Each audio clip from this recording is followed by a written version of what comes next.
வணக்கம் நேயர்களே, சிந்தனை களம் நிகழ்ச்சிக்கு உங்கள் அனைவரும் அன்புடன் வரவேற்கிறோம். இந்திய நாட்டினுடைய பிரதமர் நரேந்திர மோடி நாளை தமிழ்நாட்டிற்கு வர இருக்கிறார். பீகார் தேர்தலில் பாஜக ஒரு அசுர பலத்துடனான வெற்றியை பெற்றதற்கு பிறகு தமிழ்நாட்டிற்கு வரக்கூடிய பிரதமர் விவசாயிகள் கூட்டியிருக்கக்கூடிய ஒரு மாநாட்டில் பங்கேற்கிறார். அதாவது தென்னிந்திய இயற்கை வேளாண் கூட்டமைப்பினுடைய சார்பில் இயற்கை விவசாயத்தை வலியுறுத்துகிற ஒரு மாநாடு. இந்த நேரத்தில் மாண்புமிகு தமிழ்நாடு முதலமைச்சர் அவர்கள் பிரதமருக்கு ஒரு கடிதம் வாயிலாக கோரிக்கை முன்வைத்திருக்கிறார். அவருடைய கடிதம் என்பது ஏற்கனவே விவசாயிகளுடைய நலனுக்காக முதலமைச்சர் அவர்கள் பேசிய ஒன்றுதான். நெல்லினுடைய அந்த ஈரப்பதத்தினுடைய அளவை 17% 22% அறிவிக்க வேண்டும், அதுவும் இது மழையின் காலம் என்கிற போது அதை மீண்டும் வலியுறுத்தி இருக்கிறார். அது மட்டுமல்லாமல் அந்த செறிவூட்டப்பட்டு அரிசி என்பதற்கு அதனை வாங்குவதற்கான அந்த அதிகாரம் என்பது தென் மாநிலங்களுக்கு வேண்டும் என்கிற ஒரு முக்கியமான கோரிக்கையும் அவர் முன்வைத்திருக்கிறார். இன்னொரு விஷயம், விவசாயிகளுடைய மாநாட்டில் கலந்து கொள்ள வரவிருக்கிற பிரதமர் நரேந்திர மோடி விவசாயிகளுக்காக என்ன செய்துவிட்டு இங்கு வருகிறார் என்கிற ஒரு கேள்வியையும் நாம் எழுப்ப வேண்டிய ஒரு சூழலில் இருக்கிறோம். இன்றைக்கு நம்முடைய நிகழ்ச்சியிலே திமுகவினுடைய தரப்பிலிருந்து ராஜா தமிழ்மாறன் அவர்கள் இணைந்திருக்கிறார்கள். அவர்களுக்கு வணக்கம். அதே போன்று காங்கிரஸ் கட்சியிலிருந்து அந்த கட்சியினுடைய மூத்த தலைவராக இருக்கக்கூடிய திரு கோபண்ணா அவர்கள் இணைந்திருக்கிறார்கள். அவர்களுக்கும் வணக்கம். அதே போன்று தமிழ்நாடு விவசாயிகள் சங்கத்தை சார்ந்த மாநில செயலாளர் சாமி நடராஜன் அவர்கள் ஜூம் வாயிலாக இணைந்திருக்கிறார்கள். அவர்களுக்கும் வணக்கம். அதே போன்று தமிழ்நாடு விவசாயிகள் கட்சியினுடைய தலைவர் பழனிசாமி அவரும் இணைய இருக்கிறார்கள். அவர்களுக்கும் வணக்கம். முதல்ல ராஜா தமிழ்மாறன், நான் உங்கள்கிட்ட ஆரம்பிக்க விரும்புகிறேன். பிரதமர் நரேந்திர மோடி வருகிற போது முதலமைச்சர் அவர்கள் விவசாயிகளை மையப்படுத்தி ஒரு கோரிக்கை கடிதத்தை அனுப்பியிருக்கிறார். ஏன் அப்படி வர நேரத்தில் இப்படி ஒரு கோரிக்கை? இல்லை, அவர் கடந்த காலத்தில் என்ன பண்ணியிருக்காருங்கிறது ரொம்ப அவசியம். சரி, பஞ்சாப் விவசாயிகளுக்கு அவர் என்ன பண்ணியிருக்கிறார், வட மாநிலங்களில் இருக்கக்கூடிய விவசாயிகள்லாம் நடத்திய போராட்டங்களுக்கு என்ன பதில் கொடுத்திருக்கிறார், அவர் எந்த காலத்திலையுமே விவசாயிகளுக்கு ஒரு ஆதரவான ஒரு மனநிலையில் இருந்ததற்கான அல்லது ஏதாவது ஒன்று செய்ததற்கான ஆதாரங்கள் இருக்கிறதான்னு சொன்னால் முற்றிலும் இல்லை அப்படிங்கிறது தான் அவருடைய வரலாற்று பதிவு இருக்குது. முழுக்க அதானிக்கோ அல்லது தொழிலதிபர்கள் சார்ந்து இருக்கக்கூடிய திட்டங்களுக்கு மட்டுமே தொடர்ந்து வழிவகை செய்து வந்து கொண்டிருக்கக்கூடியது தான் இந்த ஒன்றிய அரசு. மோடி அவர்கள் அவருடைய தோழருக்கு தேவையானவற்றை செய்து கொடுக்கின்ற வழக்கத்தையே தொடர்ந்து பின்பற்றி வருகிறார். இதுதான் நமக்கு தெரிஞ்ச வரைக்கும் அவர் கடந்த காலத்தில் செஞ்சது. அப்போ இவர் எனக்கு உண்மையாலுமே ஆச்சரியமாக இருக்குது, விவசாயிகளுக்கு நடக்கக்கூடிய ஒரு மாநாட்டிற்கு நம்முடைய பிரதமர் வருகிறார் அப்படிங்கிறது உண்மையிலேயும் ஒரு பெரிய சர்ப்ரைஸ். வடநாட்டில் இருந்தால் ஒத்துருக்க மாட்டான்னு நினைக்கிறேன். ஏன்னா அங்கே பூரா அவ்வளோ கடுப்பில் இருக்காங்க. நீங்கள் பஞ்சாப் விவசாயிகள், ஹரியானா விவசாயிகள்லாம் ஒரு மாநாடுல கூட இவரை கூப்பிடுவாங்கன்னா சத்தியமாக கூப்பிட மாட்டாங்க. இவருக்கும் போக தைரியம் இருக்காது. சரி, ஆனா தமிழ்நாடு தென் மாநிலங்கள்ல இவருக்கு தமிழ்நாட்டுக்கு வரக்கூடிய தைரியம் வந்துருச்சுன்னு ராஜா தமிழ்மாறன் இல்ல கேட்பாங்க. அப்படி நான் சொல்லவே இல்லை. தமிழ்நாட்டில் இருக்கக்கூடிய தமிழ் நாம எந்த அளவுக்கு விவசாயிகளுக்கு முக்கியத்துவம் கொடுத்து வச்சிருக்கோம், அப்ப இந்த விவசாயிகளுக்கு புதிதாக ஏதாவது கதை சொல்லுவதற்காக வருவாருன்னு தான் நான் பாக்குறேன். ஏன்னா இங்க நம்ம கட்டமைப்பு எப்படி வச்சிருக்கோம்னா, நம்ம இலவச மின்சாரத்துல இருந்து விவசாயிகளுக்கு ஒவ்வொரு திட்டமும் பார்த்து மானியங்கள் வழங்குறதுல இருந்து சரி, நம்ம டிராக்டர் மானியத்தில் வழங்குறதுல இருந்து சரி, நீங்க நெல் கொள்முதல்ல எல்லாம் நம்மளுடைய முதலமைச்சர் அவர்கள் ரொம்ப அழகா கேட்டிருக்காங்க. அந்த ஒரு 3 விஷயத்தை நம்ம அவசியம் சொல்லியே தீரணும். என்ன காரணம்னு சொன்னீங்கன்னா, நீங்க இதுவரைக்கும் அவங்க நமக்கு நிர்ணயம் பண்ணியிருக்கிறது 16 லட்சம் மெட்ரிக் டன் தான் நம்ம கொள்முதல் செய்வதற்கான உச்சகட்ட நிலை. என்னதான் நம்ம கிட்ட கிடங்குகள் இருந்தாலுமே கூட இந்த கிடங்குகளை வரன்முறைப்படுத்தி இப்படித்தான் நீங்கள் நடத்த வேண்டும்ங்கிறது ஒன்றிய அரசினுடைய கட்டுப்பாட்டில் இருக்கக்கூடிய ஒரு விஷயம். எவ்வளவு கொள்முதல் செய்யணுங்கிறது அவங்க தான் நிர்ணயம் பண்றாங்க. அப்ப அந்த வகையில 16 லட்சம் தான். வரலாற்று பதிவா நான் சொல்றேன், இந்த ஆண்டு 14,11,000 டன் மெட்ரிக் டன் நம்ம கொள்முதல் செய்திருக்கிறோம். இது ஒரு பெரிய சாதனை. அப்படின்னா வரும் ஆண்டில் இது மேலும் கூடும். அப்ப நம்மளோட முதலமைச்சர் என்ன கேட்டிருக்காங்கன்னு சொன்னா, நீங்க எந்த அளவுக்கு நாங்க விவசாயிகள் தயார் பண்றாங்களோ அத்தனையும் நாங்கள் வாங்குவதற்கான உச்சகட்ட நிர்ணயம் செய்ய வேண்டாம். எவ்வளவு ப்ரொடியூஸ் பண்றாங்களோ அவ்வளவையும் வாங்கி வைப்பதற்கான அனுமதியை தாங்கள் தர வேண்டும் சொல்லி கேட்டிருக்காரு. அவர் தேவைதானே. அந்த பவர்ஸை இவங்க என்ன பண்ணிக்கிறாங்கன்னா டெல்லியில வச்சுக்கிறாங்க. ரீஜனலைஸ்டா சவுத் சென்ட்ரலைஸ்டா அது இல்ல. அப்ப இந்த அதிகாரிகளுக்கு அந்த அதிகாரம் தேவை. நீங்க ஒரு விஷயத்தை நீங்க போய் வாங்கணும்னா மறுபடியும் நீங்க டெல்லிக்கு தான் அலையணும். எப்படி நாம நிதி கேட்கறதுக்கு, கல்வி நிதி கேட்கறதுக்கு நம்ம டெல்லி போகணுமோ, எப்படி நம்ம ஒவ்வொன்றுக்கும் டெல்லிக்கு நடக்கணுமோ, அது போல அந்த கட்டுப்பாடுகளை அவங்க வச்சுக்கிறாங்க. சரி, இப்ப மழைக்காலமா இருக்கு. அப்ப நமக்கு அதனுடைய ஈரப்பதத்தினுடைய தன்மை சற்று அதிகமா தான் இருக்கும். அவங்க 17% நிர்ணயம் பண்றாங்க, நாம 22% வரை கொடுப்பதுதான் முறையா பண்ணிருக்காங்க. ஆய்வு பண்ணிக்கிட்டு இருக்கும்போது போயிருக்கிறாங்க ஒரு குழு, கொஞ்சம் பொறுத்திருந்து பார்க்கலாமே. ஆய்வு பண்ணிருக்காங்கிறது முக்கியம் இல்ல, ரிசல்ட் என்ன நடந்துச்சு. மழை சீசனே முடிஞ்சிருங்க. நீங்க வெள்ள நிவாரணத்துக்கு நிவாரணம் உடனே கொடுத்தா தான் பயன்படும். நீங்க 2 வருஷம் கழிச்சு நீங்க என்ன பதில் சொல்ல போறீங்க? தமிழ்நாட்டுக்கு மொத்தத்தில் அவருக்கு செய்யற மனநிலை இல்லை. ஆனா எனக்கு என்ன வருத்தம்னு சொல்லி சொன்னா, மோடி அவர்கள் திரும்ப இப்ப விவசாயிகள் மாநாட்டில் கலந்துக்கிட்டு மீண்டும் தன்னுடைய பொய் பிரச்சாரத்தை துவங்குவதற்காக தமிழ்நாட்டுக்கு வந்திருக்கிறார். நம்முடைய விவசாயிகளுக்கு செய்திருப்பது அத்தனையுமே நம்முடைய திராவிட முன்னேற்ற கழகத்தினுடைய ஆட்சி. விவசாயிகள் இன்னைக்கு செழிப்பாக இருக்கின்றார்கள் என்று சொன்னால் அது திராவிட முன்னேற்ற கழக ஆட்சியில் இருக்கக்கூடிய திட்டங்களால் தான். நாம தான் தனி பட்ஜெட் நம்ம கொடுத்து அதற்கான திட்டங்களை தெளிவா நம்ம தனி மானிய கோரிக்கையா வச்சே நம்ம வந்து நடத்துறோம். அப்ப இவர்களை ஏமாற்றுவதற்கு மோடி வருகிறாருங்க. அந்த உஷார் தன்மை நமக்கு இருக்கணும்ங்கிறது தான் இந்த இடத்துல பதிவு பண்றேன். வடநாடுல அவர் பங்கேற்க முடியுமானா முடியாது. அங்க இருக்கக்கூடிய விவசாயிகளுடைய நம்பிக்கை முழுமையாக இழந்து விட்டார். இங்கு ஏமாற்றுவதற்கு வருகிறார்னு தான் நான் பார்க்கிறேன். கண்டிப்பா நீங்க முதல்ல குறிப்பிட்டு சொன்னீங்க 2 மாநிலம் பஞ்சாப் ஹரியானா போவாரான்னு. பஞ்சாப்ல ஆம் ஆத்மி அரசு இருக்கிறது ஒத்துக்கலாம், ஹரியானால பாஜக தான் ஜெயிச்சிருக்கிறது, விவசாயிகள்லாம் ஓட்டு போடாம தான் வந்துட்டாரான்ற கேள்வி இருக்கு. இல்ல அதுக்கு 1000 காரணம் இருக்கு. அவரு ஓட்டு போட்டு ஜெயிச்சாரா, எலெக்ஷன் கமிஷன் ஜெயிக்க வச்சதாங்கிற கேள்வி இன்னமும் நம்ம பதில் கண்டுபிடிக்காம இருக்கோம். பீகார் நிகழ்வா நம்ம பார்த்துட்டோம், ஹரியானா என்ன நடந்துச்சுங்கிறத நம்ம வந்து பார்த்துட்டு ஒவ்வொரு மாநிலத்திலும் எலெக்ஷன் கமிஷன் என்ன வேலை பார்க்குதுங்கிறது நமக்கு எல்லாமே தெளிவா தான் தெரிஞ்சுக்கிட்டு இருக்கு. கண்டிப்பா சொல்றேன், விவசாயிகள் ஓட்டு போட்டிருக்க மாட்டாங்க. அங்கேயும் தவறு நடந்திருக்குங்கிறது ஆராய்ச்சி பண்ண வேண்டிய பொறுப்பு நமக்கு இருக்கு. கண்டிப்பா ராகுல் காந்தி அவர்கள் தான் சொன்னார், 8 ஓட்டுல 1 ஓட்டு ஹரியானால திருடப்பட்டிருக்குங்கிற குற்றச்சாட்டு முன் போதுமே. ரைட், பேசுவோம், நம்ம அடுத்த சுற்றுகளில் பேசலாம். கோபண்ணா சார், நீங்க எப்படி பார்க்குறீங்க? பிரதமர் நரேந்திர மோடி பீகார்ல வெற்றி பெற்ற கையோட தமிழ்நாட்டிற்கு வருகிறார், அதுவும் விவசாயிகள் மாநாட்டுக்கு வர்றார்.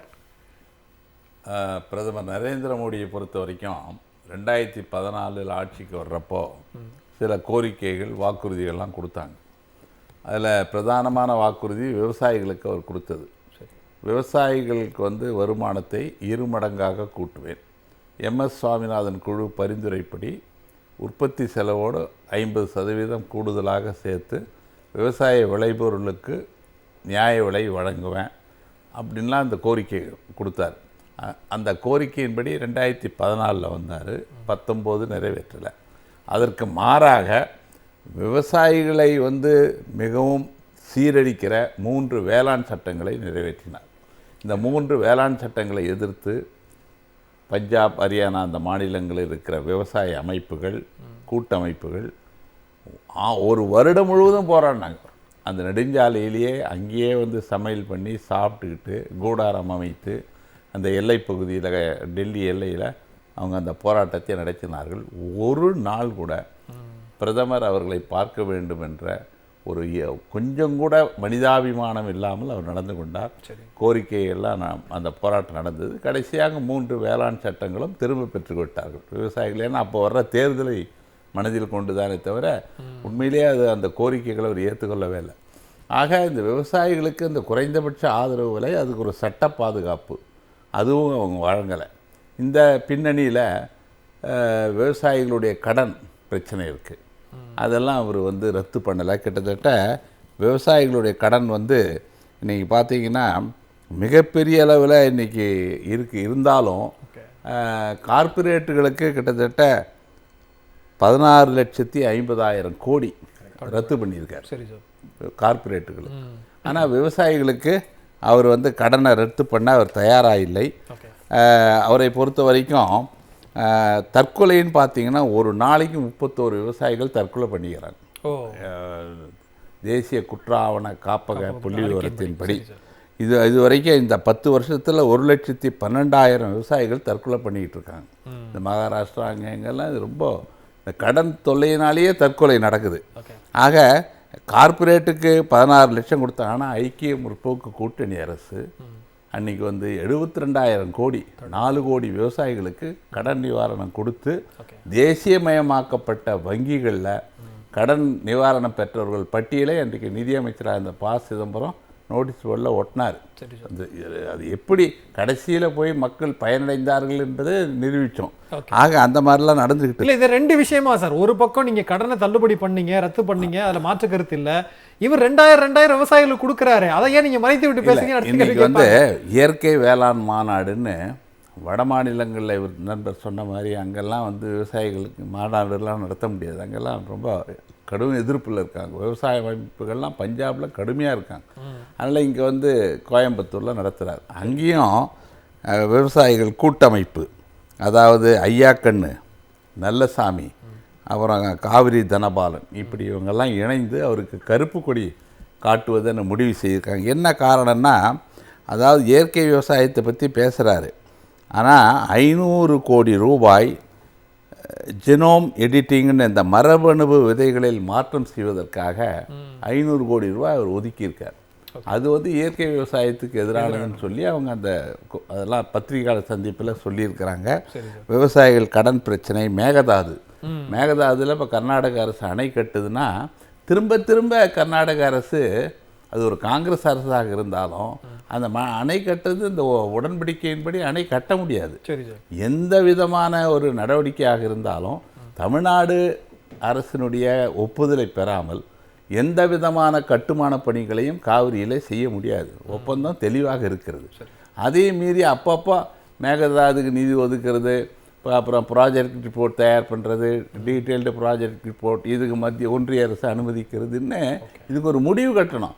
மேகதாது அணை கட்டக்கூடாது அப்படின்னு தெளிவாக சொல்ல வேண்டிய மோடி சொல்ல மாட்டார். இல்ல, அது காவிரி மேலாண்மை ஆணையம்னு ஒரு தனித்த பாடி இருக்கு சார். நீங்க மோடியோட கம்பேர் பண்ணல, உச்சநீதிமன்றத்தினுடைய ஆணையின்படி அமைக்கப்பட்டு அங்கதான் நீங்க முறையிடணும். இல்ல, வாட்டர் ரிசோர்ஸ் டிபார்ட்மெண்ட் இருக்குல்ல, அவங்க தான் இதுக்கெல்லாம் வந்து பர்மிஷன் கொடுக்குறாங்க. அதுதான் நடக்குது.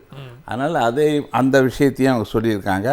அது மாதிரி கோதாவரி காவிரி இணைப்பு திட்டத்தை நிறைவேற்றவில்லை. இதெல்லாம் விவசாய கூட்டமைப்பு வைக்கிற கோரிக்கைகள். ஆக இந்திய விவசாயிகளின் விரோதியான தமிழ்நாட்டு விவசாயிகளுக்கு எந்தவித முதலமைச்சர் கடிதம் எழுதுகிறார்.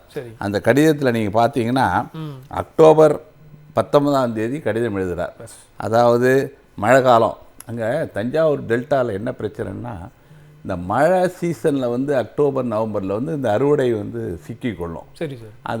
அது நெல்லை வந்து ஈரமாக இருக்கும், மாய்ச்சர் கண்டென்ட். அதை வந்து இந்த மீட்டர் வச்சு மாய்ச்சர் கண்டென்ட் இப்போ வந்து அவங்க கொடுக்கறது 17%. அது 22 ஈரப்பதம் அதிகமாக இருக்கிறதுனால 22 உயர்த்தணும்னு என்னைக்கு லெட்டர் எழுதுறாருன்னா 19/10/2025. அப்புறம் அக்டோபர் 25, 28 3 நாள் ஒன்றிய அரசினுடைய அவங்க வந்து குழு ஆய்வு பண்ணுது. அது வந்து உடனுக்குடன் இன்னைக்கு கொள்முதல் நடக்குதுன்னா மாய்ச்சர் கண்டென்ட் தெரியாம இப்ப எந்த பிரைஸ் ஃபிக்ஸ் பண்ணி கொடுக்க முடியும்? ரொம்ப சிரமம். அது நிச்சயமா போர்க்கால அடிப்படையில் என்னைக்கு இந்த கோரிக்கை வருகிறதோ உடனடியாக ஒன்றிய அரசு முடிவு செய்யணும். நிச்சயமா சார். வந்து அவங்க வந்து பாருங்க, அக்டோபர் 25ஆம் தேதி வந்து இன்னைக்கு நவம்பர் பாருங்க, ஒரு மாதம் ஆக போகுது, இன்னும் முடிவு இருக்கும். சாமி நடராஜன் சார், நீங்க எப்படி பார்க்குறீங்க? பிரதமர் நரேந்திர மோடி அவர்கள் விவசாய மாநாட்டில் கலந்து கொள்வதற்காக நாளைக்கு கோவைக்கு வரார் தமிழ்நாடு. ஒரு பிரதமர் என்பவர் ஒரு மாநாட்டில் கலந்துக்கிறத எப்படி பார்க்குறீங்க? அது விவசாயிகள் மாநாடு. இந்திய நாட்டினுடைய பிரதமர் வந்து இந்தியாவில் இருக்கக்கூடிய எல்லா மாநிலங்களுக்கும் போகலாம், நிகழ்ச்சிக்கு போகலாம், அது ஒன்றும் பிரச்சனை இல்லை. ஆனா வெளிநாடுகளிலே சுத்திக்கிட்டு இருக்கவர் இப்ப இந்தியாவில் எல்லா மாநிலத்துக்கும் போயிட்டு இருக்காரு. ஆனா நாளைக்கு அவர் கலந்துக்கக்கூடிய மாநாடு வந்து இயற்கை விவசாயிகள் கூட்டமைப்பு சார்பில் நடத்தக்கூடிய மாநாடுன்னு செய்தி வந்திருக்கு. ஆனா இந்த மாநாட்டுல கலந்துக்கிறதுக்கு இந்தியாவினுடைய பிரதமராக நாளைக்கு மோடி அவர்கள் வர்றது முழுக்க ஒரு முரண்பாடா இருக்குது. ஏன்னா நடக்க போறது இயற்கை விவசாயத்தை பாதுகாப்பதற்கான மாநாடு. ஆனா மோடி தலைமையில கூடிய அரசாங்கம் இப்ப என்ன பண்ணுதுன்னா 2025 விதை மசோதாவை இப்ப அறிமுகப்படுத்தி இருக்கிறாங்க. இந்த விதை மசோதா அறிமுகமாய் சட்டமானா என்ன ஆகும்னா, இந்தியாவில் இருக்கக்கூடிய பாரம்பரியமான விதைகளே இல்லை, இப்பயே இல்லாத மீட்டுக்கிறதுக்கான போராட்டம் ஒரு பக்கம் நடத்திக்கிட்டு இருக்கிறோம். முழுக்க கார்பரேட் கம்பெனிகள்கிட்ட, பன்னாட்டு கம்பெனிகள்கிட்ட இந்தியாவினுடைய விதை சந்தையை கொடுப்பதற்காக தான் இந்த வரைவு மசோதாவை அவர் கொண்டு வர்றாரு.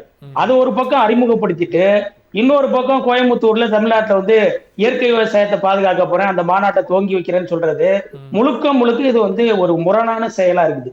எனவேதான் இது வந்து விவசாயிகளுக்கு துரோகம் பண்ணக்கூடிய அரசாங்கமாக இந்த ஒன்றிய அரசாங்கம் இருக்குங்கிறது தொடர்ந்து நம்ம பாக்குறோம். இல்ல சார், எனக்கு புரிதலுக்காக கேட்கிறேன். ரெண்டு பக்கமும் ஈக்குவலா இருக்கணுமா? ஒரு பக்கம் மரபணு மாற்றப்பட்ட விஷயங்களையும் கொண்டு வரணும், அதே சமயத்தில் இயற்கை விவசாயத்தையும் ஊக்குவிக்கணும். இயற்கை விவசாயத்தை ஊக்குவிக்கிறோம் அப்படிங்கிற பேர்ல நாளைக்கு உணவு தானிய பிரச்சனை வந்துடாதாங்கிற ஒரு பார்வையும் சிலர் வைக்கிறாங்களே, அது எப்படி புரிஞ்சுக்கிறது நம்ம? இல்ல நம்ம உணவு தானியத்துல இன்னைக்கு வந்து தன்னிறைவு பெற்றிருக்கிறோம். Okay. தொடர்ந்து இந்தியாவுல இருக்கக்கூடிய விவசாய பெருமக்கள் உழைத்து இந்த உணவு தானியத்தை உற்பத்தியை பெருக்கிட்டு இருக்காங்க. புதிய டெக்னாலஜியை நம்ம முழுக்க முழுக்க மறுக்கல. வேளாண்மைத்துல இருக்கக்கூடிய புதிய நவீன விஞ்ஞான வளர்ச்சியை நம்ம விவசாயிகள் உள்வாங்கிக்கிறோம். ஆனா அதே நேரத்துல நம்ம பாரம்பரியமான விதைகள் இப்ப விவசாயிகள்கிட்ட விதைகளே கிடையாது. நம்ம பயன்படுத்தக்கூடிய எல்லாமே வாங்கி தான் பயன்படுத்தக்கூடிய நிலைமையில இருக்கும் போதுதான் ஒரு பக்கம் இயற்கை ஆர்வலர்கள் இந்த அங்கக வேளாண்மையில இந்திய நாடு முழுவதும் தமிழகம் முழுவதும் வந்துகிட்டு இருக்கிறாங்க. அப்படிப்பட்ட ஒரு மாநாட்டுல பங்கேற்கிற பிரதமர் இன்னொரு பக்கம் முழுக்க முழுக்க இந்த 2025 விதை வரைவு மசோதா கொண்டு வர்றாரு. அப்படின்னா என்னன்னா இந்த விதைகள் பூரா வெளிநாடுகள்ல இருந்து வரும். ஏற்கனவே அமெரிக்காவில் இருக்கக்கூடிய பன்னாட்டு கம்பெனி மான்சோட்டா போன்ற கம்பெனில தான் இந்தியாவினுடைய அனைத்து காய்கறிகள் சம்பந்தமான விதைகள் பூரா அவங்கள்ட்ட இருக்குது. ஒரு கிலோ ஒரு 100 கிராம்னாக்க 2000 ரூபாய் 3000 கொடுத்து வாங்க வேண்டிய நிலைமையில நம்ம இருக்கிறோம். ஏற்கனவே பாரம்பரியமா நம்மள்கிட்ட இருக்கக்கூடிய விதைகளை பயன்படுத்தி தானே உற்பத்தி பண்ணிட்டு இருந்தோம். இன்னைக்கு இருக்கக்கூடிய மக்கள் தொகை பெருக்கத்துக்கு ஏற்றார் போல நம்ம உணவு தானியத்தை உற்பத்தி பண்ணி தர்றோம். இந்த ஆண்டு கூட பாத்தீங்கன்னா கடுமையா நம்ம தமிழ்நாட்டுல நெல் உற்பத்தி அரசாங்கத்தினுடைய இலக்கை விஞ்சி நம்ம உற்பத்தி பண்ணியிருக்கோம். நல்ல விளைச்சல் என்பதற்கு ஏற்பட்டிருக்கு. உற்பத்தி என்பது இயற்கையோட சம்பந்தப்பட்டது, வெறும் இதனால மட்டும் வர்றது இல்ல. அதனால பொதுவா பிரதமரை பொறுத்த வரைக்கும் இந்த விவசாயிகள் மாநாட்டுல பங்கேற்கிறது முரணா இருக்கு. நாளைக்கு வந்து இந்த 2000 ரூபாய் பணத்தை இந்த ஆண்டுக்கு 6000 நீங்க சொல்றீங்க முன்னுக்கு பின் முரணா இருக்கு, அவருடைய செயல்பாடு வேற மாதிரி இருக்கு, இங்க கலந்துக்கிறது வேற மாதிரி இருக்குன்னு சொல்றீங்க. விவசாயிகள் அழைத்து தானே சார் வராரு அவரு. அப்ப நீங்க பேசுற இந்த தெளிவான விஷயம் என்பது விவசாயிகளுக்கு தெரியாதாங்கிற ஒரு பார்வை உங்க மேல வச்சிருவாங்க நாளைக்கு. இல்ல இல்ல இல்ல இல்ல இங்க இருக்கக்கூடிய எல்லா விவசாயிகளும் அவரை ஆற தெளிவு வரவேற்று இந்த மாநாட்டுக்கு கூப்பிடல. ஒரு பகுதியினர் என்ன சொல்ல போனா பாரதிய ஜனதா கட்சியினுடைய பின்புலத்துல அவர்கள் இயக்கக்கூடிய சில நபர்கள் இப்படி ஒரு மாநாட்டை கோவையில நடத்துறாங்க. என்ன வினோதமா இருக்குன்னா தமிழ்நாட்டுல சார் 66 லட்சம் பேருக்கு இந்த பிரதமரினுடைய ஆண்டுக்கு 6000 ரூபாய் பணம் முதல் தவணை வந்தது. இன்னைக்கு அவங்கள கேளுங்க, அதுல 30 லட்சம் பேரை எடுத்துட்டாங்க. இன்னைக்கு தமிழ்நாட்டுல ஏறக்குறைய 33 லட்சம் பேருக்கு தான் அந்த தொகை என்பது கிடைக்குது. அப்ப 30 லட்சம் பேரை ஏன் விடுவிச்சாங்க? வாக்காளர் பட்டியல் இல்ல வாக்காளர் பட்டியல் எப்படி போலி இருக்கிறதோ அதே மாதிரிதான் மன்றேகால போலி இருந்தா எடுக்கிறாங்க, விவசாயிகளுக்கான அந்த உதவி திட்டத்துல எடுக்கிறாங்கன்னு புரிஞ்சுக்க கூடாதா? இல்ல இல்ல இல்ல இல்ல இது என்னன்னா இங்க இருக்கக்கூடிய விவசாயிகள் சாகுபடி பண்ணக்கூடிய நிலங்கள் அவங்க பேர்ல இண்டிவிஜுவலா இப்ப நான் இருக்கேன் கூட்டு குடும்பத்துல இருக்கேன்னா எங்க அப்பா பேர்லயோ தாத்தா பேர்லயோ பட்டா இருக்கும். அவங்க இறந்து போயிட்டாங்க, நான் தான் சாகுபடி பண்ணிட்டு இருக்கிறேன். இப்ப நான் சாகுபடி பண்ணா அந்த மோடியோட பணம் எனக்கு கிடைக்காது, என் பேர்ல அது இருந்தாலும் கிடைக்கும். அதே மாதிரி டெல்டா மாவட்டத்துல தமிழ்நாட்டில் நிறைய குத்தகை சாகுபடி பண்ணக்கூடிய டெனன்ட் ஃபார்மர்ஸ் இருக்காங்க விவசாயிகள், அவங்களுக்கு சுத்தமா கிடையாது. இப்படி பாத்தீங்கன்னா 30-33 லட்சம் பேரை நீக்கிட்டாங்க. அப்புறம் எங்க உங்களுக்கு விவசாயிகளை பாதுகாக்க போறாங்க? ஒண்ணு. ரெண்டாவது நம்ம விவசாயத்துக்கு இவங்க என்ன சொன்னாங்க 2014 வரும்போது, இந்தியாவுல விவசாயிகள் தற்கொலையே இருக்காது நாங்க ஆட்சிக்கு வந்துட்டா, நீங்க கட்டுப்படியான விலை கேட்டு போராடிட்டு இருக்கீங்க விவசாயிகள், நாங்க ஆட்சிக்கு வந்துட்டா நான் பிரதமர் ஆயிட்டா கட்டுப்படியான விலை லாபகரமான விலை தருவோம்னு சொன்னாரு. லாபகரமான விலை தருவோம் சொல்லி 11 வருஷம் ஆகி போச்சு. ஏற்கனவே மரியாதைக்குரிய கோபண்ணா அவர்கள் குறிப்பிட்டதை போல இன்னைக்கு தினந்தோறும் இந்தியாவில் இருக்கக்கூடிய சென்சஸ் என்ன சொல்லுது, ஒவ்வொரு நாளும் அரை மணி நேரத்துக்கு ஒரு விவசாயி இந்தியாவில் ஏதோ ஒரு மூலையில தற்கொலை பண்ணிட்டு சாவுறான். ஏன் விரும்பியா சாவுறான்? உற்பத்தி பண்ணக்கூடிய விலை பொருளுக்கு விலை கிடைக்க மாட்டேங்குது. ஆண்டுக்காண்டு உற்பத்தி செலவு அதிகரிச்சுக்கிட்டு இருக்கு. உதாரணத்துக்கு 2014 டிஏபி உரம் 430 ரூபா வித்துது சார், இன்னைக்கு என்ன விலை? அதே மாதிரி காம்ப்ளெக்ஸ் 460 ரூபா வித்து, இன்னைக்கு என்ன விலை? உரங்கள் ரசாயன உரங்களுடைய 300 மடங்கு உயர்ந்து இருக்கு. அதோட ஒப்பிடும் போது விவசாயிகள் உற்பத்தி பண்ணக்கூடிய நெல்லுக்கோ கரும்புக்கோ மக்காச்சோளத்துக்கோ கோதுமைக்கோ கட்டுப்படியான விலை கிடைக்குதா? கிடையாது.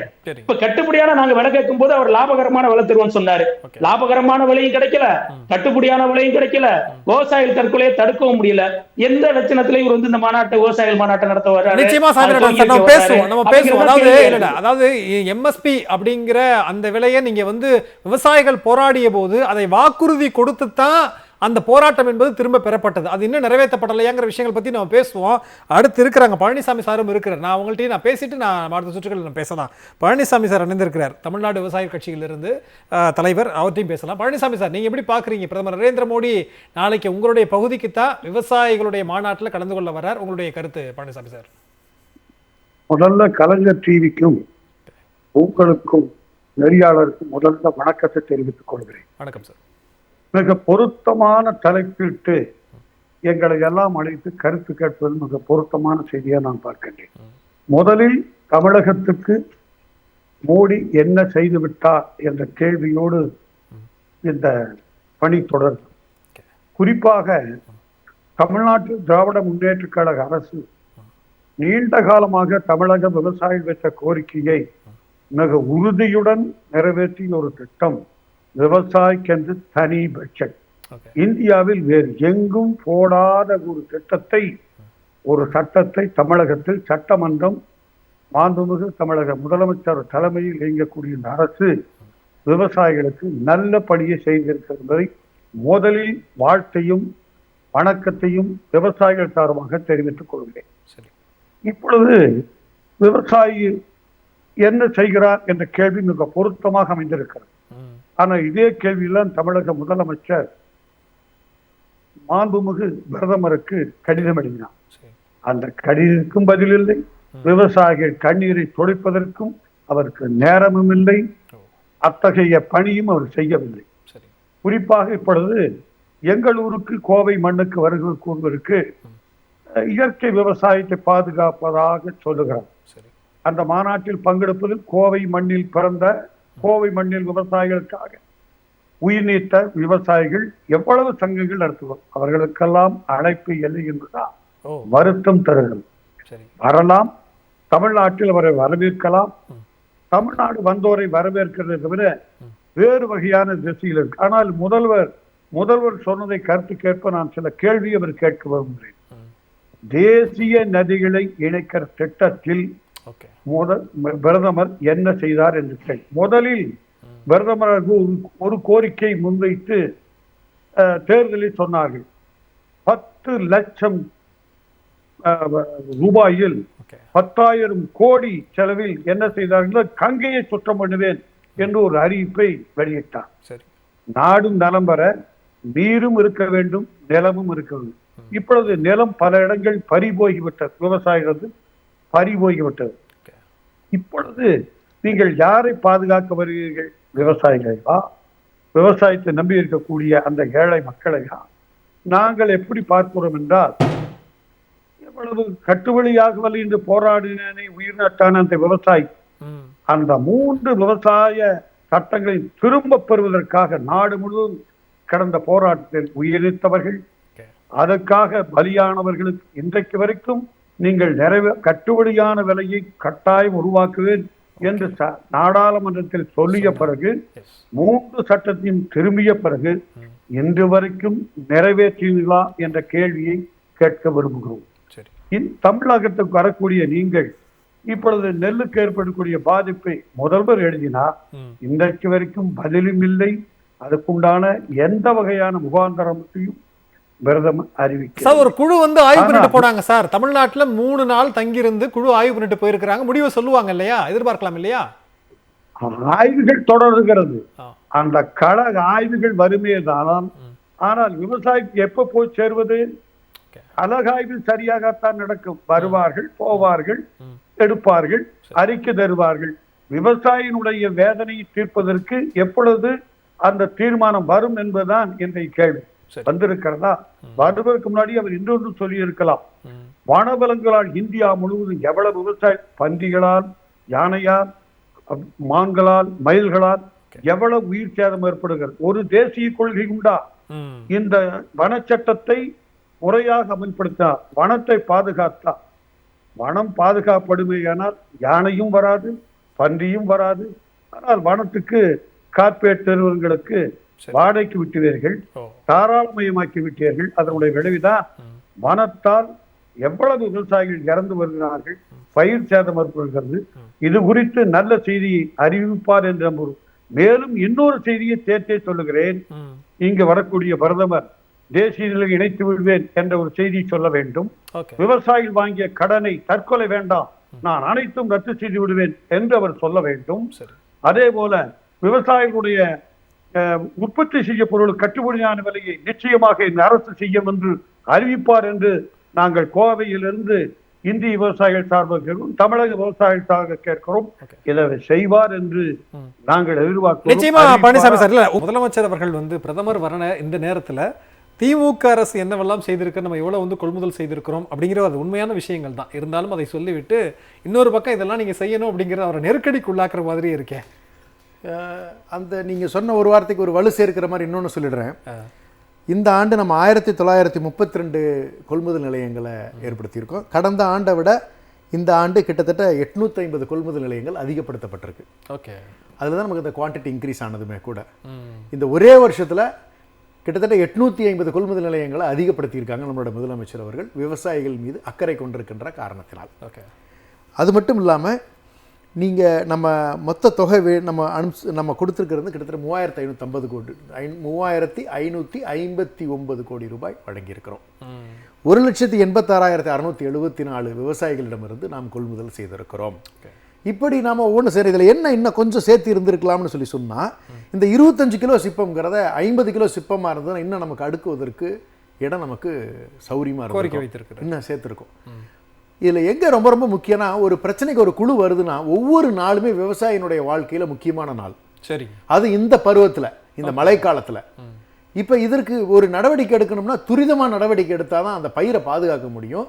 அது பயிராக இருந்தாலும் சரி, அல்லது அது நம்மளுடைய கொள்முதல் செய்திருக்கக்கூடிய அரிசியாக இருந்தாலும் சரி, துரித நடவடிக்கை தேவை. இதை அரசு செய்வதற்கு, ஒன்றிய அரசு செய்வதற்கு தயாராக இல்லைங்கிறது மீண்டும் ஒரு இந்த நேரத்துல வலியுறுத்த வேண்டிய அவசியமும் இருக்கிறது. அப்படிங்கிறது நீங்க ஒரு விவசாய மாநாட்டில் கலந்துக்க போறீங்க, நீங்க விவசாயிகளுக்கு தேவையான ஒரு பெரிய விஷயத்தை செஞ்சு கொடுக்காம நீங்க அந்த மாநாட்டில் வந்து என்னத்தை சொல்ல போறீங்க? Okay, right. நீங்க அப்படின்னா இதெல்லாம் நீங்க பதில் சொல்லிட்டுல வரணும். நீங்க பீகார்ல போய் உங்களுக்கு சொல்ல தெரியுது தமிழர்கள் வந்து பீகாரிகளை துன்புறுத்துகிறார்கள்னு சொல்லிட்டு எந்த மோத்த வச்சுக்கிட்டு இங்க வராரு? ஓகே, கேட்க வேண்டிய அவசியம் வருது இல்ல? அப்ப அங்க இருக்கிற விவசாயிகளுக்கு செய்யாதது இங்க இருக்கிற விவசாயிக்கு என்ன வந்து செய்ய போறாரு? இங்க இருக்கிற விவசாயிகளுக்கு இருக்கிற பிரச்சனை ஏதாவது தீர்த்து வச்சிருக்காருன்னா அதையும் தீர்த்து வைக்கலையே. அப்ப எந்த முகத்தை வச்சுக்கிட்டு நீங்க விவசாயிகள் பதிலுக்கு அவங்களும் கேட்பாங்க. என்ன கேள்வி வருது? பதிலுக்கு அவங்க கேட்பாங்க, அப்ப பிரதமர் நரேந்திர மோடி இங்க வர்றாரு, விவசாயிகள் மாநாட்டுல கலந்துக்கிறாருன்னா நீங்க ஏன் பதட்டப்படுறீங்க? நாங்கெல்லாம் பதட்டப்படல, நாங்க தெளிவா கேட்கிறோம். எங்க உரிமையா கேட்கறது உங்களுக்கு பதட்டமா தெரியுது. எங்க வரி பணத்தை நாங்க கொடுக்கிறோம், அந்த வரி பணத்துல இருந்து எங்களுக்கு கொடுக்க வேண்டியதை அவசிய தேவைக்கு தானே நாங்க கேட்கிறோம்.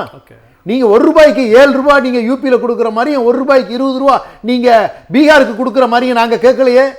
விவசாயிகளுடைய தேவைகளுக்கு தானே கேட்கிறோம். அது ஏன் உங்க செவிகளுக்கு கேட்கவே மாட்டேங்குது? நீங்க அதுக்கு நிர்மலா சீதாராமன் அம்மையார் ஒரு நாளாவது பதில் சொல்லியிருப்பாங்களா? எங்க நிதியமைச்சர் அத்தனை முறை வராங்களே, எனக்கு தெரிஞ்சு மாதம் ஒரு முறை கோயம்புத்தூர் வருகிறார். இன்னொரு முக்கியமான விஷயத்தை கூர்ந்து கவனிக்கணும். இந்த கோயம்புத்தூர், திருப்பூர், இந்த ஈரோடு, இந்த பர்டிகுலர் செக்டர்ல தான் வந்து இந்த பிஜேபியினுடைய கவனிப்பு அதிகமாக இருக்கிறத நம்ம கவனத்தில் எடுத்துக்கணும். அப்ப இங்க இந்த விவசாயிகளுக்கு இவர்கள் கொடுத்திருக்கக்கூடிய இந்த 6000 கொடுத்திருக்கிறதுனால நான் தானே கொடுத்தேன்னு சொல்றதுக்காக வருவதற்காக கூட இந்த கூட்டமா இருக்கலாம். இல்ல, அது அதனுடைய 21வது கட்டம் நினைக்கிறேன், தொடங்கி வைக்கிறார். அதான் சொல்லணும் நானே. அதுக்கு இயல்பு தானே சார், முதல்வரோ இல்ல வந்து ஒரு பிரதமரோ போனா அந்த பகுதியில் இருக்கக்கூடிய நலத்திட்டங்களை தொடங்கி வைப்பாங்கல்ல. விவசாயிக்கு அந்த 3000 ரூபாங்கிறது ஒண்ணுமே இல்லைங்க. சரி, 6000 ரூபாங்கிறது ஒண்ணுமே இல்லைங்க. ஓகே, அவன் இழந்தது லட்சக்கணக்கில் இழந்துட்டு, பயிரை இழந்துட்டு, வைக்கிறதுக்கு இடம் இல்லாமல் இழந்துட்டு, நீங்க என்ன சார் அவனுக்கு என்ன என்னது இன்னும் நம்ம ஊர்ல ஒரு பழமொழி சொல்லுவாங்க, என்ன உசுறு தண்ணி ஊத்த வரீங்களா? கிராமத்தில் அப்படிதான் கேட்பாங்க. நீங்க தேவையானதை நீங்க செஞ்சு கொடுக்காம, இப்படிப்பட்ட நியாயமான கோரிக்கைகளை நீங்க வந்து செயல்படுத்தாம, எங்களுடைய உரிமைகளை நீங்க நிலைநிறுத்தாம, அதற்காக நீங்க பங்களிக்காம, நீங்க பொய் பேசுறதுக்காகத்தானே நீங்க இங்க வர்றீங்க. நீங்க விவசாயிகளுடைய தரப்புல இருந்து நிறைய விஷயங்களை சொல்றீங்க. தன்னை விவசாயி என்று சொல்லக்கூடிய எடப்பாடி பழனிசாமி நாளைக்கு சந்திக்க போறாரு, அவர் ஒன்றும் கேட்கல. இல்ல, அவர் எங்க போய் அவர் என்னைக்கு அவர் விவசாயியா இருந்திருக்கலாம். ஓகே, ஆனா அவர் என்னைக்காவது வந்து இந்த டிவிக்கு வந்து அவர் வந்து மண்வெட்டி எடுத்து வேணா பிடிச்சிருந்திருக்கலாம். விவசாயம் பண்ணாரானா இல்ல, ஏன்னா ஆரம்பத்துல இருந்து அவர் பண்ணது பூரா துரோகங்களுடைய பட்டியல் தான் அவருக்கு பார்த்திருக்க முடியும். அவர் விவசாயியா இருந்து பார்த்த வரலாறு எங்களுக்கு தெரியல. ஏன்னா சேலத்துக்காரங்கிற முறையில சொல்றேன் நான். விவசாயினா எப்படி இருக்கணுங்கிறது எங்க ஊர் பக்கம் வந்து பாருங்க. நீங்க கிராமத்துல காலையில இருந்து சாயந்தரம் வரைக்கும் அந்த காட்டை விட்டு நகர முடியாது. அவர் விவசாய குடும்பத்தில் பிறந்ததுனால அவர் விவசாயி ஆகிவிட்டாருன்னு சொல்ல முடியாது. விவசாய குடும்பத்துல பிறக்காதனால எங்களுடைய தலைவர் அவர்கள் விவசாயிகளுக்கு சிந்திக்காம இருக்காரா? Okay, right. நீங்க தானே எங்களை விட நீங்க தானே அதிகம் பதறி இருக்கணும். நீங்க தானே ஒரு குறைந்தபட்ச ஒரு மினிமம் காமன் மினிமம் ப்ரோக்ராம் ஒன்று போட்டு நீங்க ஒரு கூட்டணி அமைக்கும் பொழுது விவசாயிகளுக்கு இவ்வளவு பாதிப்புகள் இருக்கிறது, இதையெல்லாம் நீங்கள் செய்து தர வேண்டும் பிரதமரே நீங்க கேட்டிருக்கணும்ல. பதறது யாரு பதறா? யாருக்கு வேணும்னு கேட்கிறா? முதலமைச்சர் தான் விவசாயிகளுக்கு ஒரு பிரச்சனைனா பதறாங்க, அவங்களுக்கு உரிமைனா கேட்கிறாங்க. பழனிசாமி ஐயா அவர்களுக்கு அவர் வியாபாரி, ரைட் சார். நீங்க அவர் வந்து வெள்ளமண்டி வியாபாரியா இருந்திருக்காரு, அவருக்கு அவ்வளவுதான் வந்து தெரியுமே ஒழி, அவர் விவசாயியா இருந்தாருன்னா விவசாயிக்கு பிறந்ததனால் அவர் விவசாயின்னு சொல்லுவது தவறு. நிச்சயமா பேசுவோம். சாமி நடராஜன் சார், இதுல ரெண்டு விஷயம். முதலமைச்சருடைய அந்த கோரிக்கை கடிதத்துல நெல்லினுடைய ஈரப்பதத்தை வந்து அதிகரிக்கும்னு சொல்றாரு. இன்னொன்னு, அந்த செறிவூட்டப்பட்ட அரிசி அதற்கான அந்த அதிகாரம் என்பது தென் மாநிலங்களுக்கு கொடுக்கணும், மாநில அரசுக்கான அதிகாரத்தை முன்னிறுத்துறாரு. இது ரெண்டு முக்கியமான, எந்த அளவுக்கு முக்கியமான கோரிக்கை சார் இது? இல்ல, நெல்லினுடைய ஈரப்பதம் வந்து குறுவை அறுவடை பூரா மழை காலத்தில் நடந்தது. அறுவடையே ஏறக்குறைய 99% முடிஞ்சிச்சு குறுவை. நம்ம கேட்டு ஒரு மாதத்துக்கு மேல ஆச்சு, 1.5 மாசம் ஆச்சு. 17 வந்து 22% மாத்தணுங்க. இது வரைக்கும் வந்து அதுக்கான அனுமதியே கிடைக்கலன்னா அது இன்னுமே கிடைச்சு என்ன ஆக போகுது விவசாயிகளுக்கு? எனவே காலத்தோட நாங்க என்ன நினைக்கிறோம்னா, தமிழ்நாடு விவசாய சங்கம் மாநில அரசுக்கே அந்த அதிகாரத்தை கொடுக்கணும். உங்களுக்கு தான் நாங்க கொள்முதல் பண்ணி தர்றோம், அதுக்கான கட்டமைப்பு மாநில அரசாங்கம் வச்சிருக்கு. இந்த மாநில அரசாங்கத்துக்கே நீ அந்த அனுமதி கொடுத்துட்டீங்கன்னா மழை காலத்துல வந்து 17 வந்து 20 22 தேவை கொட்டி மாநில அரசே அதை முடிவு பண்ணி கொள்முதல் பண்ண முடியும். விவசாயிகளுக்கு அது உதவிகரமா இருக்கும். அதே போல பாத்தீங்கன்னா இன்னைக்கு வந்து பிரதமர் வர்றாரு. இந்த நெல்லுக்கான ஈரப்பதம் நம்ம கேட்டு இவ்வளவு நாள் ஆனதுக்கு பிறகும் அது வரல. அது கொள்முதல் பண்ணி நம்ம தர்றோம். நம்மளே வந்து திருப்பி பொது விநியோக முறைக்கு அரிசியை வழங்கணும்னா 100 கிலோ அரிசியில 1 கிலோ செறிவூட்டப்பட்ட அரிசியை கலக்கிறதுக்கான அனுமதி கூட நீங்க டெல்லியில போய் வாங்கிட்டு வந்துதான் கலந்து கொடுக்கணும்னா இங்க இருக்கக்கூடிய ஏழை பாளைகளுக்கு எப்ப கொண்டு அரிசி கொடுக்கறது? நம்ம கொள்முதல் பண்ணி வச்சிருக்கக்கூடிய கிடங்குகள்ல இருக்கக்கூடிய அந்த நெல்லை எப்ப அரைச்சு நம்ம வந்து அரிசி ஆக்குறது? இப்ப அந்த அனுமதியும் இங்க தென் மாநிலங்களை மையப்படுத்தி, குறிப்பா நம்ம தமிழ்நாட்டை மையப்படுத்தி இந்த அனுமதி வழங்கினா இது முழுசா போய் சேரும். அடுத்து என்னன்னா, இப்ப பிரதமர் வந்து நாளைக்கு மாநாட்டுக்கு வர்றாரு, பல்வேறு தகவலை நம்ம சொல்லிட்டு இருக்கிறோம். ஆனா இது வரைக்கும் பாத்தீங்கன்னா இப்ப இந்தியாவில விளையக்கூடிய விளைபொருளுக்கு விலை கிடைக்கலன்னு போராடிட்டு இருக்கிறோம். இப்ப மோடி பிரதமர் என்ன சொல்றாரு, ஒன்றிய அரசாங்கம் அமெரிக்கா உள்ளிட்ட ஐரோப்பிய நாடுகள்ல இருந்து விவசாய பொருட்களை இறக்குமதி பண்ண போடுறாங்க. ஃப்ரீ ட்ரேட், சுதந்திர வர்த்தகங்கிற பேர்ல குறிப்பா நம்ம கோவை மேற்கு மாவட்டங்கள்ல விவசாயத்துக்கு இணையா தமிழ்நாட்டுல பால் உற்பத்தி என்பது இருக்கு. கால்நடை வளர்க்கிறோம், பாலை உற்பத்தி பண்றோம், ஆவிலுக்கு ஊத்துறோம், கட்சனுக்கு ஊத்துறோம், ஆரோக்கியம் ஊத்துறோம், பால் ஊத்திக்கிட்டு இருக்கிறோம். இந்த பாலுக்கு உரிய விலை இல்லைன்னு ஒரு பக்கம் விவசாயிகள் பால் கறவையாளர்கள் போராடிட்டு இருக்கும்போது நரேந்திர மோடி அரசாங்கம் என்ன பண்ணுதுன்னா, அமெரிக்காவில இருந்து வெளிநாடுகள்ல இருந்து பாலை இறக்குமதி பண்ண போறாங்க. அதுக்கு வந்து எந்த விதமான வரியும் கிடையாது. அப்படின்னா என்ன, உள்நாட்டில் உற்பத்தி பண்ணக்கூடிய பாலை கொண்டு எங்க வைக்கிறது? என்ன நிலைமை ஏற்படும்? மக்காச்சோளத்தை, கோதுமையை வெளிநாட்டுல இருந்து இறக்குமதி பண்றாங்கன்னா அதுக்கு ஒரு பைசாவோட வரி கிடையாது. அதான் சுதந்திர வர்த்தகம்னு இன்னைக்கு வேளாண் விளைபொருள்களை ஐரோப்பிய நாடுகள்ல, மேற்குலக நாடுகள்ல விளையக்கூடிய பொருட்களை பூரா, அமெரிக்காவில் விளையக்கூடிய பொருட்களை பூரா இங்க கொண்டாந்து இந்தியாவுடைய சந்தை, பெரிய சந்தையா இருக்கு, நுகர்வோர் சந்தை அப்படின்னு சொல்லி இங்க கொண்டு வந்துட்டா ஏற்கனவே இங்க உற்பத்தி பண்ணிட்டு இருக்கக்கூடிய விவசாயியோட நிலைமை என்ன ஆகும்? இதையெல்லாம் பண்ணிட்டு தான் பிரதமர் நாளைக்கு வந்து கோவையில இயற்கை விவசாயிகளை மாநாடு நடத்தி வைக்கிறாங்கிறது ஒரு முரணா இருக்குங்கிறத நாங்க தொடர்ந்து வலியுறுத்துறோம். நிச்சயமா சார், நம்ம பேசுவோம், அடுத்த சுற்றுகளில் பேசலாம். கோபண்ணா சார், இதுல விவசாயிகள் மாநாடு அப்படின்னு சொல்லி குறிப்பிட்டு கோவை பகுதிக்கு செலக்ட் பண்ணி வர்றது அப்படிங்கிறது உண்மையிலேயே விவசாயிகளை ஊக்குவிக்கத்தானா, அவர்களுடைய புகழ் பாடவா, இல்ல வேற ஏதாவது ஒரு கணக்கு இருக்கான்ற ஒரு பார்வை வைக்க வேண்டியது? இல்லை, இது எல்லாத்துலேயும் ஒரு அரசியல் உள்நோக்கம் இருக்கு. தமிழ்நாட்டில் இந்தியாவிலேயே ஒரு மாநிலம் காலூன்ற முடியாமல் பாஜக இருக்குன்னு சொன்னால் அது தமிழ்நாடு தான். தமிழ்நாட்டில் தந்தை பெரியார், பெருந்தலைவர் காமராஜர், முத்தமிழறிஞர் கலைஞர் ஆகியோர் வந்து இங்கே அரசியலில் வகுப்புவாத சக்திகளுக்கு எதிரான ஒரு சூழலை உருவாக்கிட்டாங்க. இவர்கள் சாமவேத தான தண்டங்கள் அனைத்தையும் பயன்படுத்தி எப்படியாவது தமிழ்நாட்டில் கால் பதிக்க வேண்டும் என்று முயற்சி செய்கிறார்கள். அந்த முயற்சிகள்லாம் ஒவ்வொரு முறையும் திராவிடைய முன்னேற்ற கழக தலைமையில் இருக்கிற இந்தியா கூட்டணி, மதசார்பற்ற முற்போக்கு கூட்டணி அதை முறியடித்து வருகிறது. ஒவ்வொரு தேர்தலையும் நாம் தோற்கடித்திருக்கிறோம். 2019, 21, 24 ஊரக உள்ளாட்சி தேர்தல் அனைத்திலையும் இந்த நம்ம கூட்டணி வெற்றி பெற்றுக்கிட்டு வருகிறது. இதை அவர்களால் சகித்து கொள்ள முடியவில்லை. பல வகைகளில் நமக்கு இடையூறாக இருக்கிறாங்க. அதனால் நாம் இன்றைக்கி முதலமைச்சருடைய கோரிக்கையை அவர் வந்து இந்த கடிதம் ஏற்கனவே எழுதியிருக்கார்.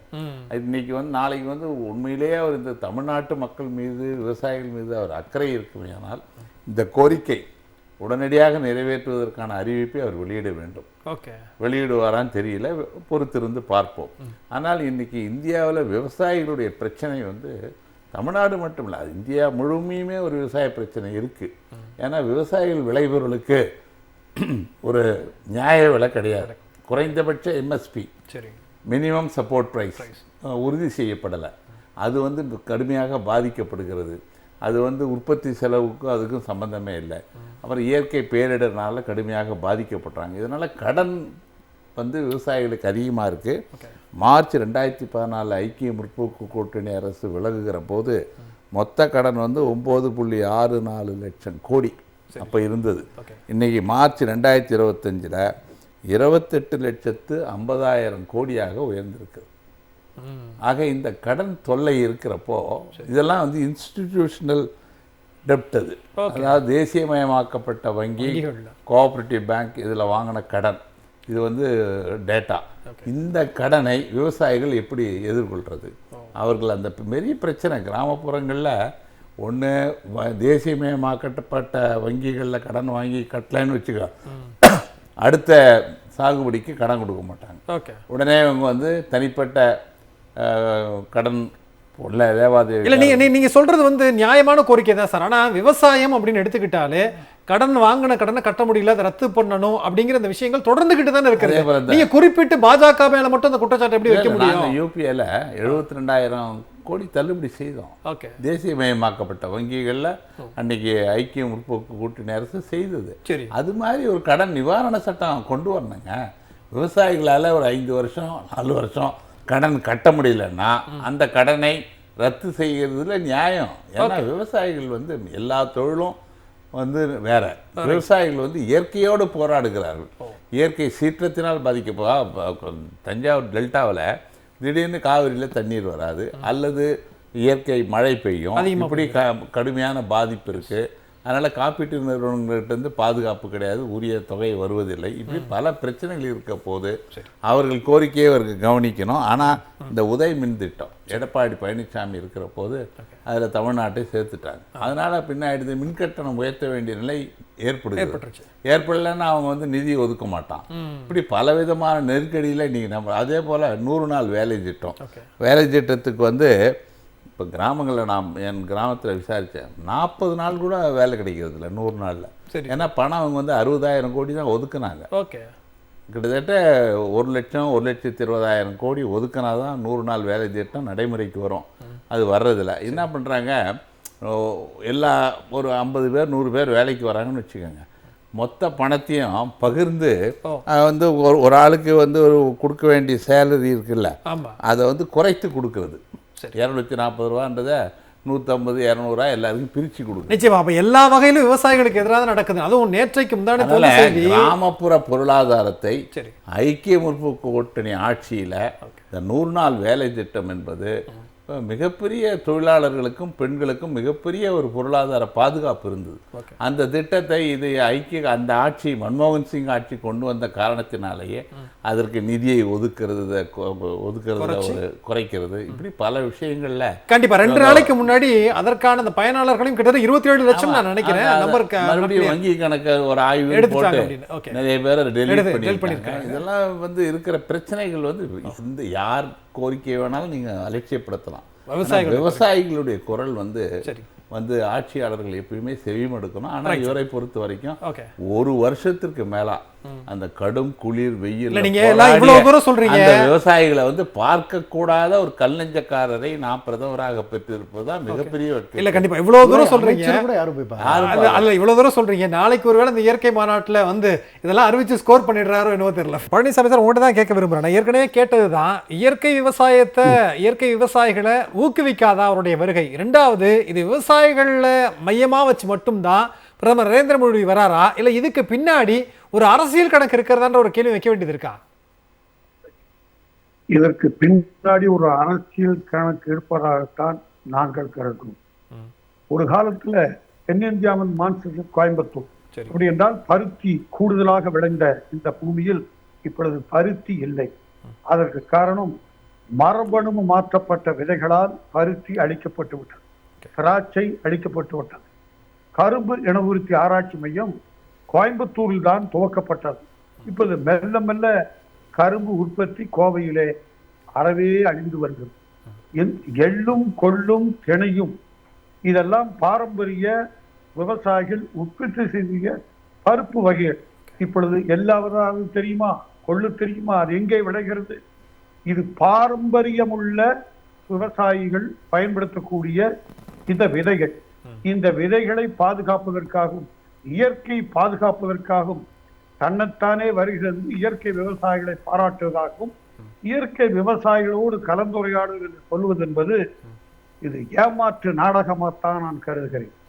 நிச்சயமாக விவசாயி பாதிக்கப்பட்ட பொழுது தூக்கு கயிற்றில் மாற்றிய போது துயரை துடைக்காத இந்த பிரதமர் இப்பொழுது தன்னைத்தானே தேர்தல் வருவதற்காக ஓடி வந்து தமிழ்நாட்டில் இடத்தை பிடிப்பதாக விவசாயிகளுடைய இடத்துல எதிர்ப்பை தவிர்த்து ஏதாவது கொஞ்சமாவது தன்னுடைய அச்சாரத்தை புகுத்தலாம் என்று நம்பிக்கையோடு வருவதால்தான் நாங்கள் பார்க்கிறோம். நான் இன்னொன்று, எவ்வளவு விவசாயிகள் காட்டுப்பன்றியால் தினசரி அழிந்து வருகிறார்கள். வன விலங்குகளால் நீங்கள் கோயம்புத்தூர் மாவட்டத்தில் தருமபுரியில் தொடங்கி தேனி வரைக்கும் ஏராளமான விளைநிலங்களில் காட்டுப்பன்றிகள் தினத்தன விவசாயம் வாழ விடுவதில்லை. யானையும் விடுவதில்லை, குரங்கும் விடாது, மயிலும் விடாது, மானும் விடாது.